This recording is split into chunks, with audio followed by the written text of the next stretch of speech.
चलते हैं, कहीं हमें अश्व चोर ना समझ लिए। इन्हें समझाने लगी तो अयोध्या जाने का अवसर छूट जाएगा।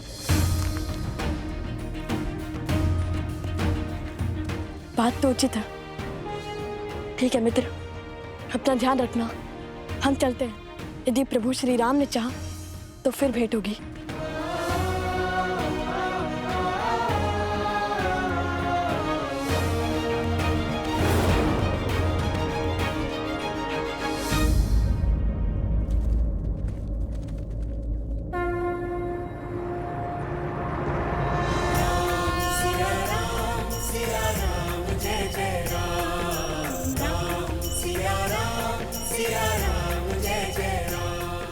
माता सीता और प्रभु का नाम किसने लिखा है इस अश्व पर?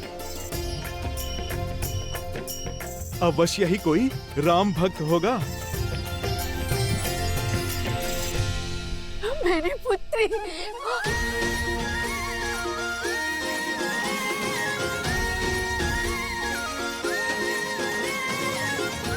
जय श्री राम, जय श्री राम।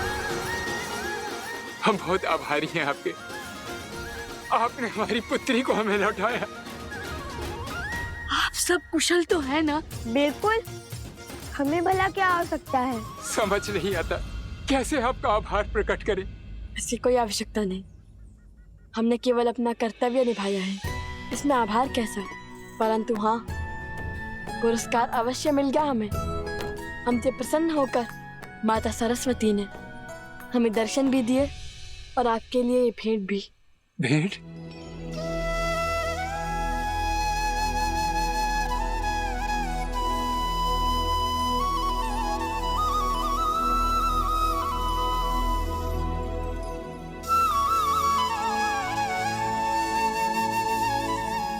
ये तो साक्षात नारायण का स्वरूप शालिग्राम प्रतीत होता है। ये शालिग्राम ही है, और यदि ये माता सरस्वती ने दिया है तो इसमें अवश्य ही कोई गुण बात होगी।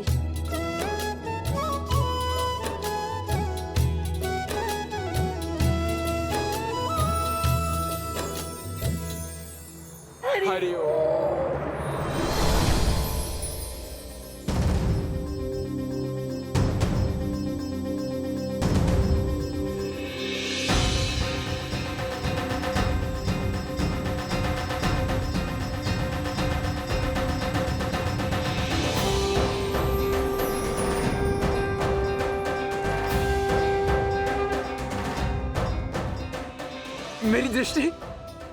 मेरी दृष्टि वापस आ रही है।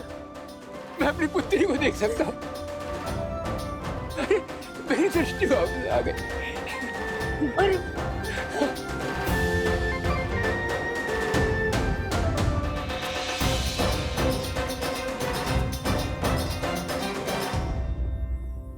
आप दोनों साक्षात भगवान हैं।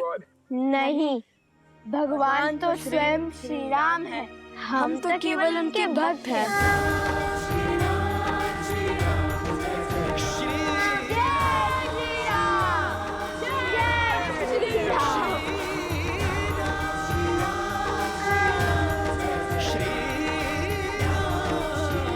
प्रभु, जब तक हम पहुंचे तब तक वो राम भक्त जा चुके थे। लगता है नियति ने अपना निर्णय ले लिया है। अयोध्या की धर्म ध्वज लहराने वाले अश्व को चुन चुकी है ना गुरुदेव? हाँ, अब इस अश्व पर संसार की धुरी का नाम है। राम के नाम से शुभ और क्या हो सकता है महाराज? नहीं आचार्य, सीता के नाम ने उसे शुभ बनाया है।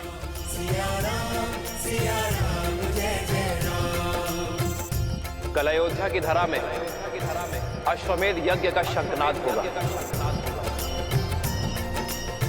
धर्म की जय हो, रघुकुल की जय हो।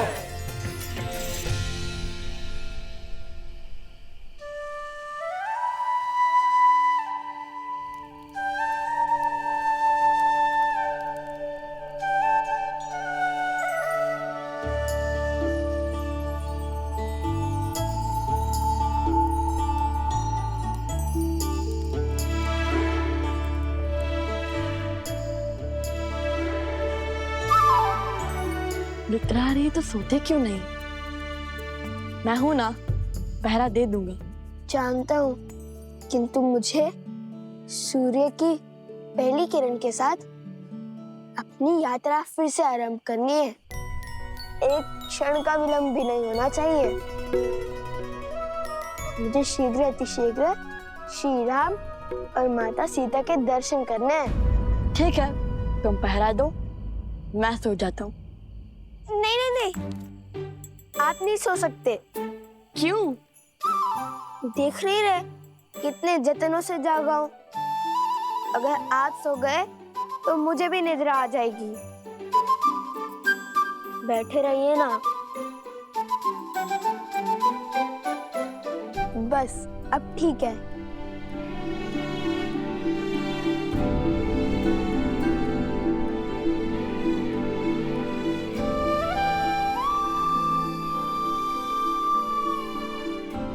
कितने भोले हैं ये। इन्हें लगता है राजकुमारी सीता अभी भी अयोध्या में ही है।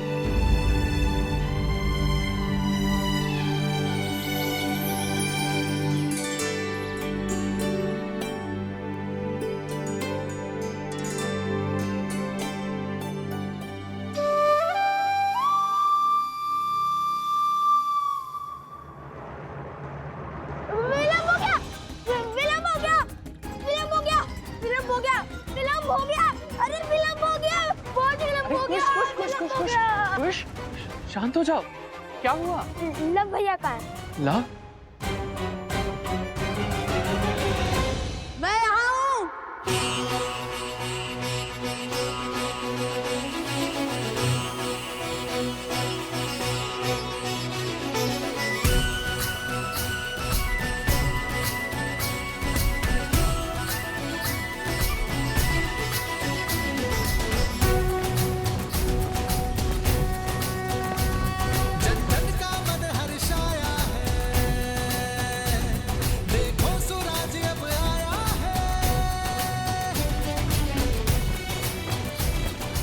कर लो दर्शन धर्म का साम्राज्य, श्री राम का राज्य अयोध्या है ये।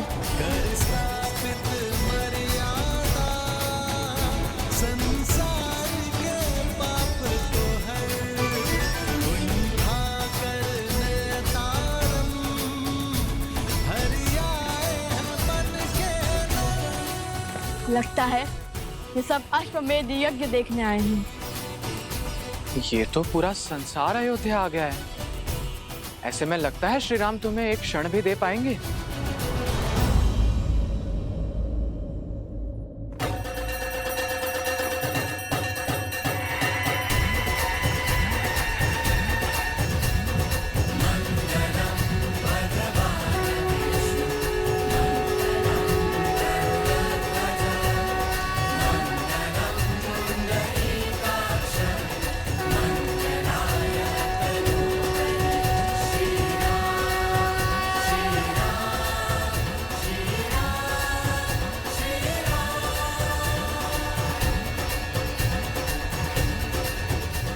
यह शंखनाद अश्वमेध यज्ञ के आरंभ का सूचक है।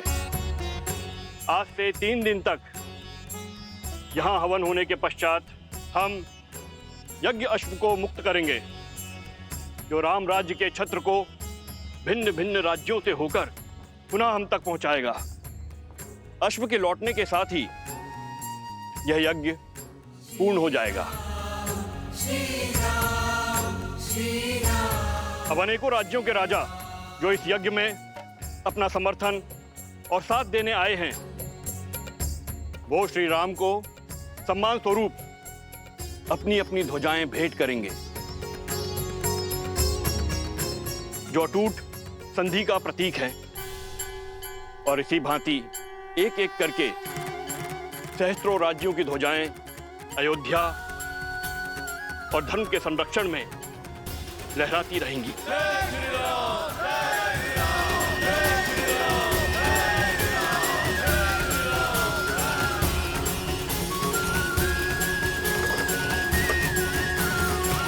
लगता है अश्वमेध यज्ञ आरंभ हो गया।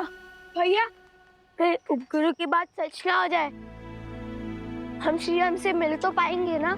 कि साहस नहीं हारते कुश, हमें हमारे आराध्य के दर्शन अवश्य मिलेंगे। काशी नरेश अपने ध्वज के साथ पधार रहे हैं।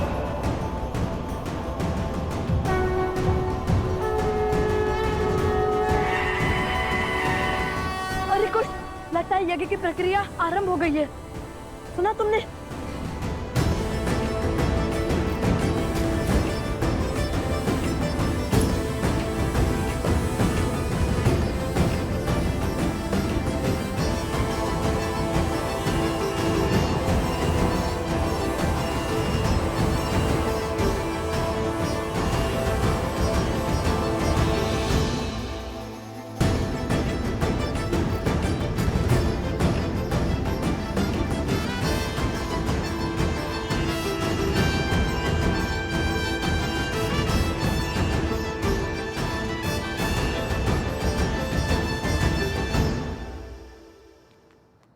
वो देखो, काशी का ध्वज।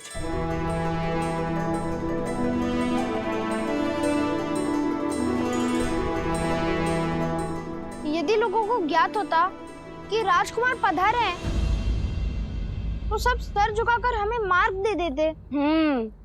वो तो सही है, किंतु हम ऋषि कुमार हैं, राजकुमार नहीं। चलो चलो चलो चलो, देरी हो रही है, चलो। मध्य प्रदेश के राजा अपने ध्वज समर्पित कर रहे हैं।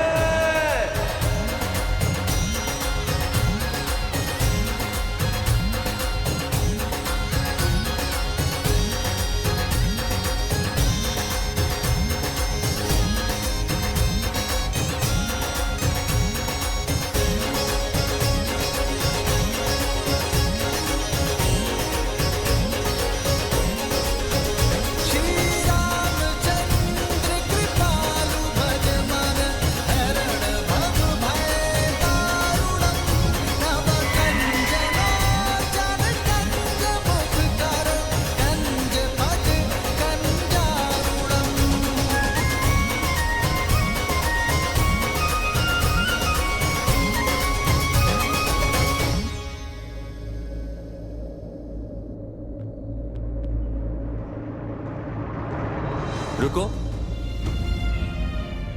पीछे हटो। ऋषि कुमारों, क्षमा करना, आप अंदर प्रवेश नहीं कर सकते। बटुकों के लिए भोजन शयन आदि का प्रबंध उस ओर है, वहां जाएं। हमें ना भूख है ना प्यास, हमें है आस श्री राम से मिलने की। आप क्यों चिंता करते हैं महाराज? यहाँ यज्ञ तो कई दिनों तक चलेगा। कृपया हमें हमारा कार्य करने में सहायता करें और आगे से बाईं ओर मुड़ जाए। किंतु वो तो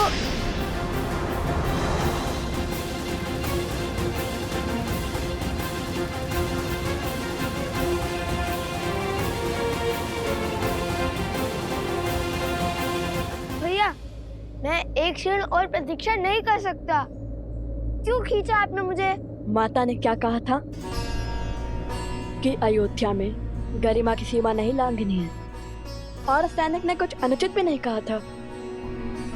कितने प्रेम से कहा था उसने, फिर क्यों नहीं मानी उनकी बात?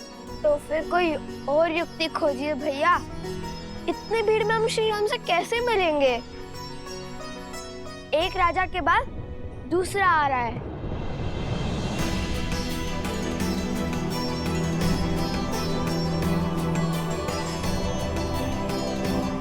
उचित कहता है सोम, हम राजकुमार होते तो अब तक मिल लेते श्री राम से।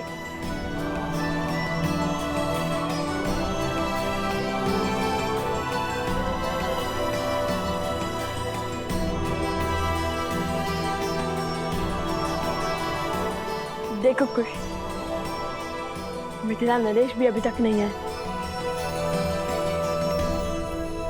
यदि आते तो सबसे पहले हमें उनका ध्वज दिखता। और मिथिला नरेश तो हमें जानते हैं, वे अवश्य ही हमें श्री राम तक ले जाएंगे।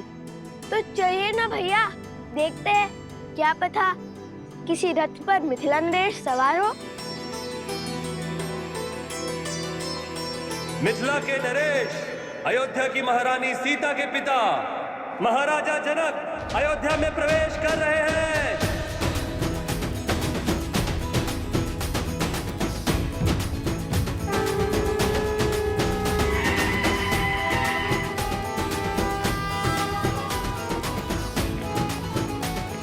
महाराज महाराज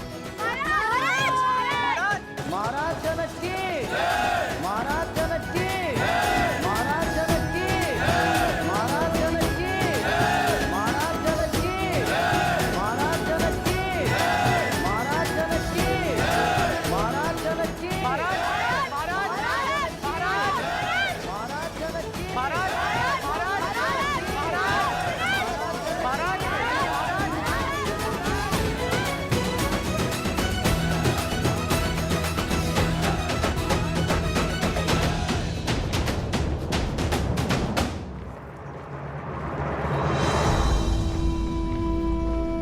भैया, हम पग पग पर रुके तो पता नहीं कब महाराज से मिलेंगे और कब माता सीता के दर्शन होंगे। अब क्या करे भैया, यहाँ तो सहस्त्र साधु संत हैं।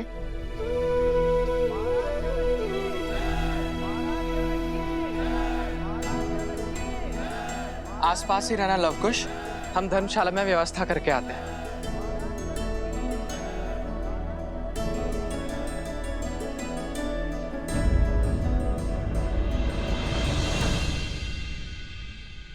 महाराज जनक की, महाराज जनक की, महाराज जनक की, महाराज जनक की।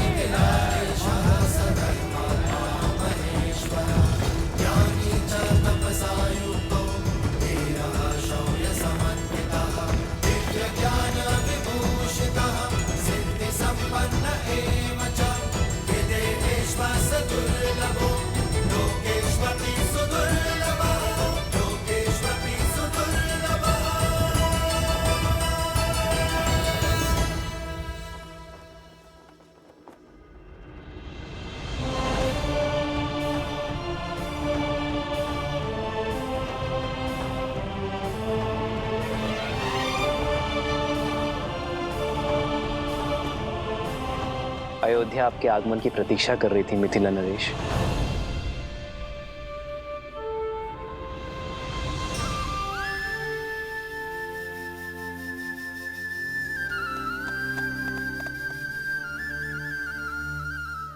भैया, यदि सैनिक हमें ऐसे ही दान भोजन में व्यस्त रखेंगे तो हम श्री राम और माता सीता से कैसे मिलेंगे? माता कहती है कि कई बार दृष्टिकोण बदलने से समस्या का हल अवश्य मिल जाता है। कुश, हमारा लक्ष्य श्री राम और माता सीता है। दृष्टिकोण बदलने के लिए या तो हमें कुछ ऐसा करना होगा जिससे हम श्री राम के पास जाए, या तो श्री राम हमारे पास आए। भैया, हम कौन से बड़े महान राजा, साधु या फिर कलाकार हैं जो महाराज हमसे मिलने आएंगे या हमें अपने पास बुलाएंगे? अगर माता ने गरिमा में नहीं रहने को कहा होता तो मैं अपनी बाण से ऐसी कला दिखाता कि मिथिला की भांति अयोध्या हमारे नाम का गुणगान गाती। तो साधारण से ऋषि कुमार से अयोध्या नरेश क्यों मिलने आएंगे?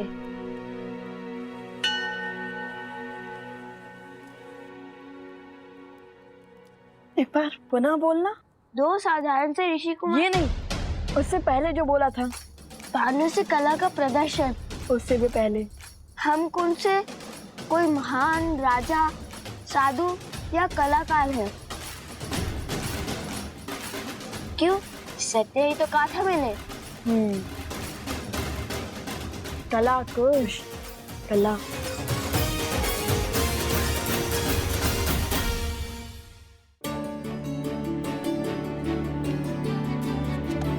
अवश्य ही भगवान वाल्मीकि को यह आभास था कि कोई भी हमें इतनी सरलता से अयोध्या के राजमहल नहीं जाने देगा। इसलिए उन्होंने राम कथा के गान का आदेश दिया था हमें। चलिए भैया।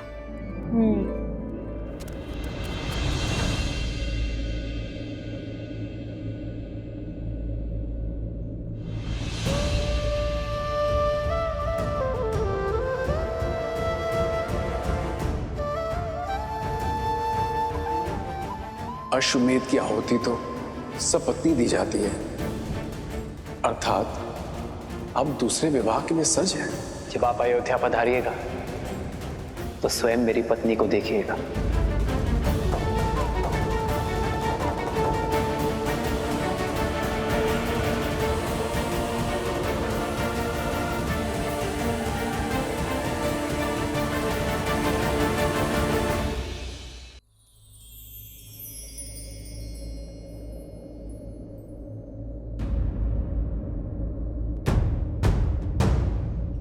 अश्वमेध की आहुति तो सपत्नी दी जाती है, अर्थात अब दूसरे विवाह के लिए सज है। जब आप अयोध्या पधारिएगा तो स्वयं मेरी पत्नी को देखिएगा।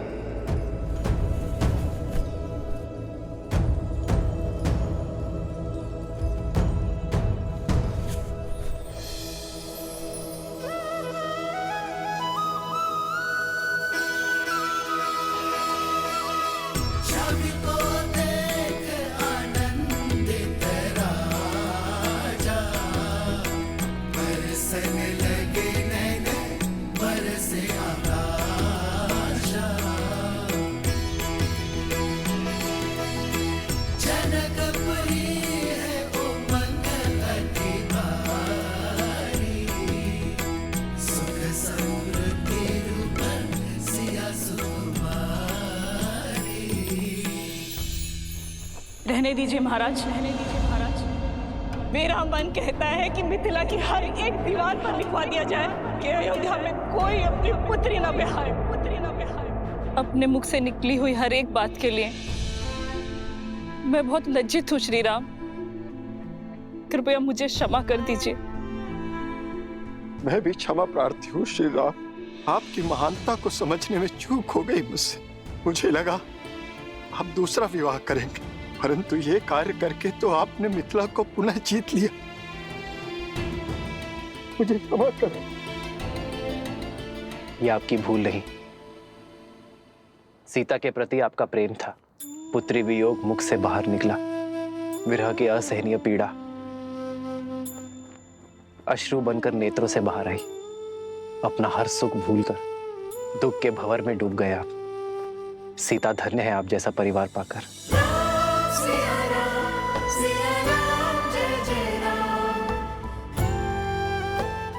मुझे अपनी पुत्री पर गर्व और जमाता पर अभिमान है। मैं आयु में आपसे बड़ी हूं राम, और संबंध में भी माता समान हूं, इसलिए आपके चरण स्पर्श तो नहीं कर सकती, किंतु मेरा मन, मेरा हृदय और मेरी आत्मा आपके शरण में है। जो जीव आपका ये त्याग नहीं समझ पाएगा वो या तो मूर्ख होगा या अबोध बालक। मेरा मार्गदर्शन सीता का निस्वार्थ प्रेम है मां।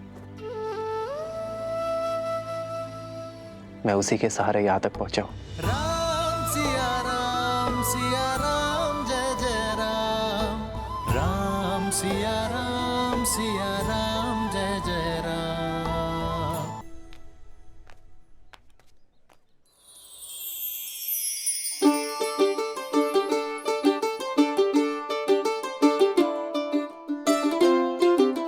अरे मेरे दुकान के सामने क्यों खड़े हो? चलो उधर जाओ।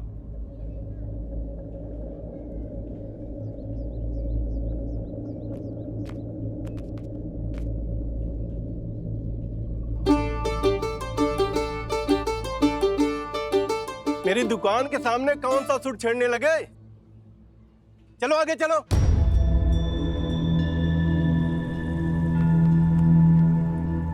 यहाँ क्या कर रहे हो? आगे जाके बजाओ, जाओ यहां से।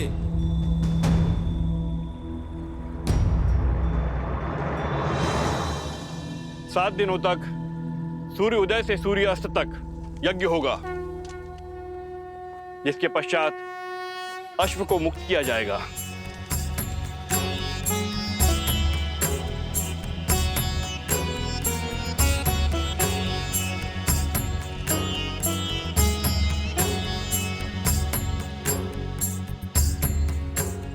राम, प्रथम आहुति गजानन की। ओम श्री शुद्धि बुद्धि सहिताय मनमनाः गणाधिपतये नमो नमः। स्वाहा।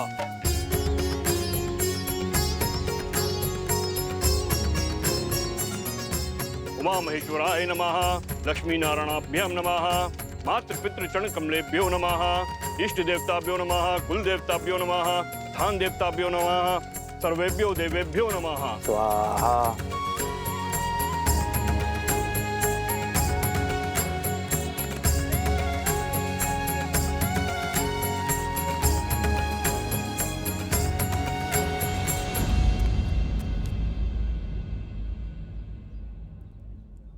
भैया, या हम राम कथा सुनाने का प्रयास कर रहे हैं और अयोध्या की प्रजा खान पान धर्म दान में उलझी हुई है। भगवान वाल्मीकि ने क्या कहा था कुछ, कि मनुष्य को सब कुछ दिखता है किंतु वो अपनी नाक नहीं देख पाता। ठीक उसी प्रकार उनके प्रजा श्री राम के इतने पास है कि वो उनकी दिव्यता नहीं देख पाते हैं। तो फिर धनुष उठाते हैं भैया। जो वीणा का राग नहीं सुनता उन्हें धनुष की टंकार तुरंत सुनाई देगी। नहीं कुछ, माता ने क्या कहा था, उपद्रव नहीं। और चलो गायन आरंभ करते। चलिए भैया।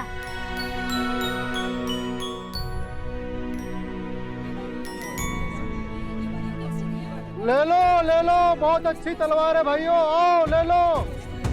अरे मित्र, हटाओ इस अश्व को। अरे पूरा मार्ग रोक लिया है, तनिक और बल लगाओ। रखिए, नीचे रखिए, नीचे रखिए।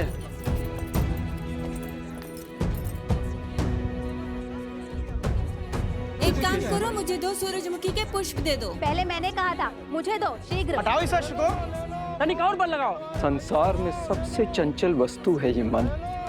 जो ये साध लिया उसने सब कुछ साध लिया। यहाँ कोई सुनेगा हमारी गायन? सब श्री राम पर छोड़ दो और चलो गायन आरंभ करते हैं। जय माता सरस्वती।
ये वस्त्र हमें दे दीजिए ऋषि कुमार, इस पर आपका अधिकार नहीं।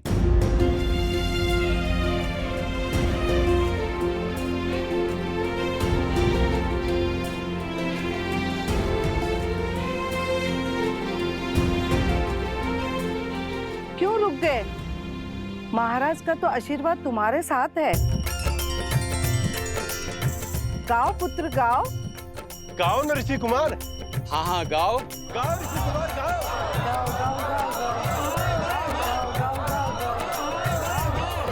गाओ गाओ गाओ गाओ गाओ गाओ गाओ।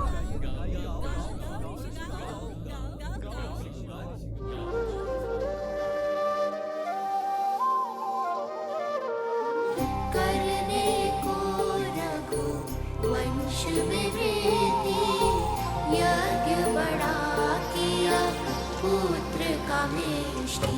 भय 4 सुत जो मिले 4 धाम, शत्रुघ्न भरत लक्ष्मण और राम। राम सिया राम सिया राम सिया राम, राम सिया की कथा गाएगा। राम सिया राम सिया राम सिया राम, राम सिया की कथा गाएगा।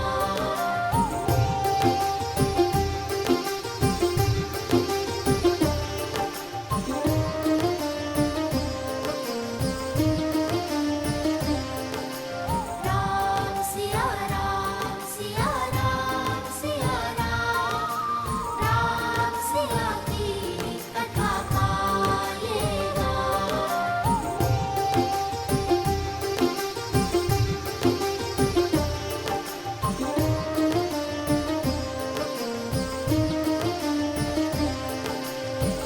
अग्रज राम के संग सब भये, शास्त्र शस्त्र गुरु वशिष्ठ सिखाए।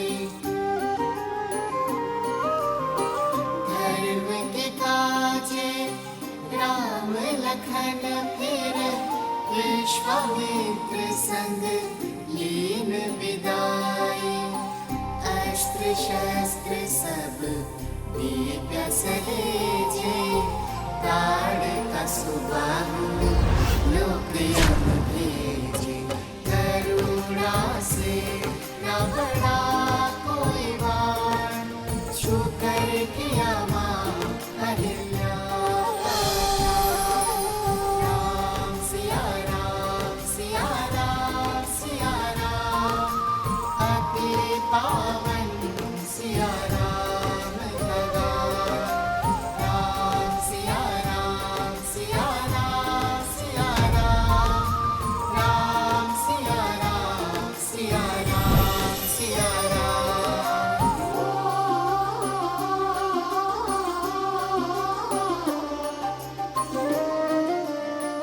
ये कौन बालक इतना मधुर राम कथा का गान कर रहे हैं? मिथिला में शिव का धनुष भयंकर, जिसे ना हिला सका कोई धुरंधर।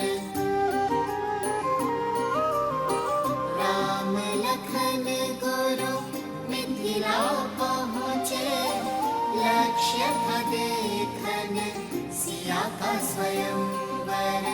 मिथिल सभा में थी विकट निराशा, कौन बने भरतार सिया का।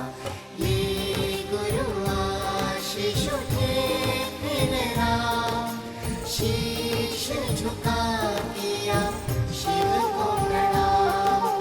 राम सिया राम सिया राम सिया राम, राम सिया रामायण को प्रणाम। राम सिया राम सिया राम सिया राम, राम सिया राम सिया राम सिया राम।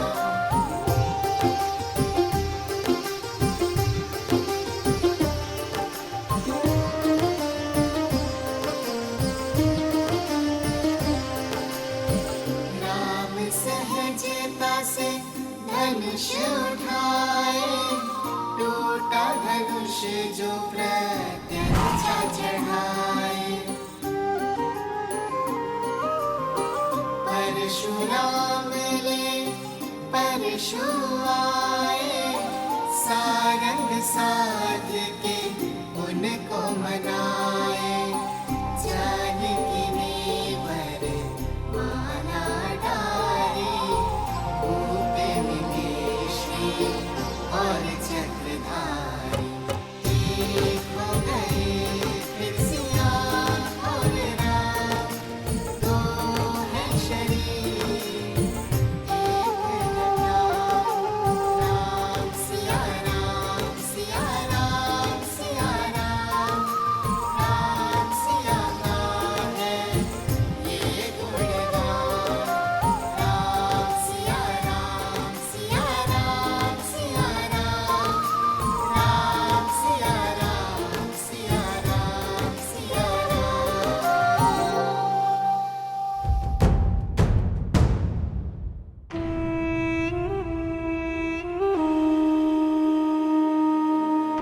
इस राम के हर कार्य से प्रजा उसकी भक्त बन जाती है। बिना शस्त्र उठाए, बिना सामने आए, वो हर बार हमें हरा देता है। और अब ये दोनों राम कथा सुनाकर उसकी भक्ति और प्रबल कर रहे हैं। इन दोनों के सर से अभी राम नाम का प्रेत उतारता हूं।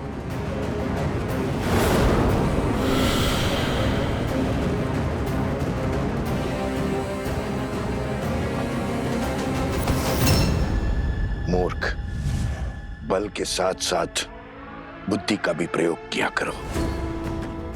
उनके साथ साक्षात हनुमान है। प्रतीक्षा करो। हर हार नए अवसर, नए खेल को जन्म देती है।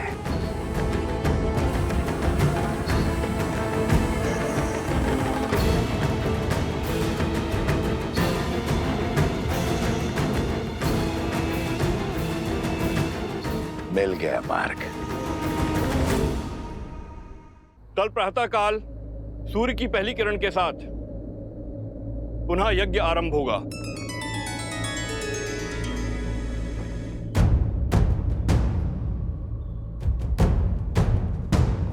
हनुमान कहाँ गया? सिया राम सिया राम सिया राम, राम प्रभु सिया राम सिया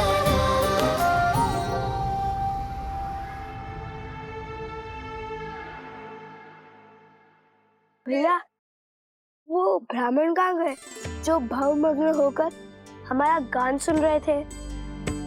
हाँ, मैंने भी उन्हें कहीं जाते देखा नहीं। कहीं भोज करने तो नहीं गए, इसलिए लौट गए होंगे। चलो ना, हम भी चलते हैं धर्मशाला। हाँ हाँ, शीघ्र चलते हैं। भैया, तन मन प्रसन्न हो गया श्री राम कथा कहकर, किंतु हमारी भक्ति ना श्री राम को हमारे निकट लाई, ना हमें उनके।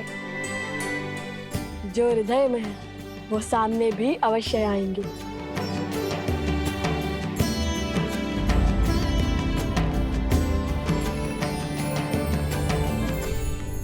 मिल गया मार्ग।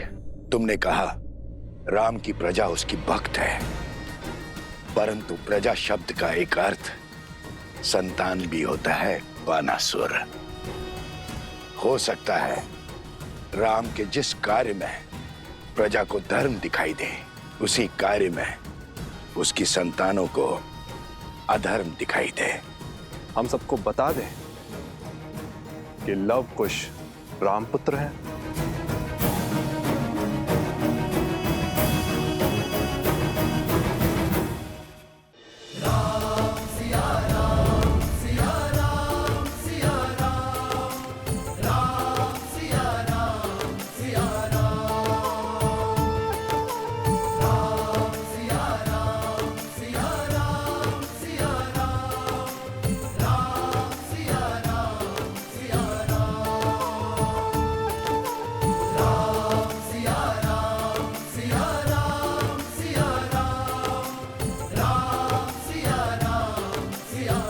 कहाँ व्यस्त है हनुमान?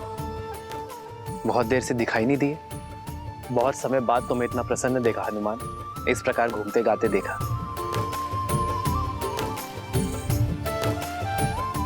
हनुमान जी, हमें भी तो बताइए, इस मंत्र मुग्धता में हम कैसे झूमे? भरत भैया, जब मन आनंद से भरा हो तो पग अपने आप झूमने लगते हैं। और भक्त को मंत्र मुग्ध करने वाले और कोई नहीं, मेरे प्रभु श्री राम ही हैं। मैंने क्या किया हनुमान? आपने नहीं, आपकी कथा ने प्रभु। उन दो ऋषि कुमारों ने जो नगर में आपके और माता सीता के गुण गा रहे थे। प्रभु, जितने सुंदर मुख उतनी सुंदर वाणी, जितने सुंदर शब्द उतना सुंदर संगीत। प्रभु, मुझे लगा जैसे साक्षात माता सरस्वती गा रही थी और अयोध्या झूम रही थी। जिस गान ने हनुमान जी को इतना भाव विभोर कर दिया, उसका श्रवण तो हमें भी करना चाहिए भैया। तुम्हारे मुख पर आनंद और संतुष्टि देखकर मुझे भी प्रसन्नता हुई है हनुमान। क्या मुझे नहीं सुनाओगे उनका गान? यदि सबकी इच्छा हो तो कल उन्हें राजमहल ले आओ, हम सब साथ मिलकर उन्हें सुनेंगे। अवश्य प्रभु, अवश्य।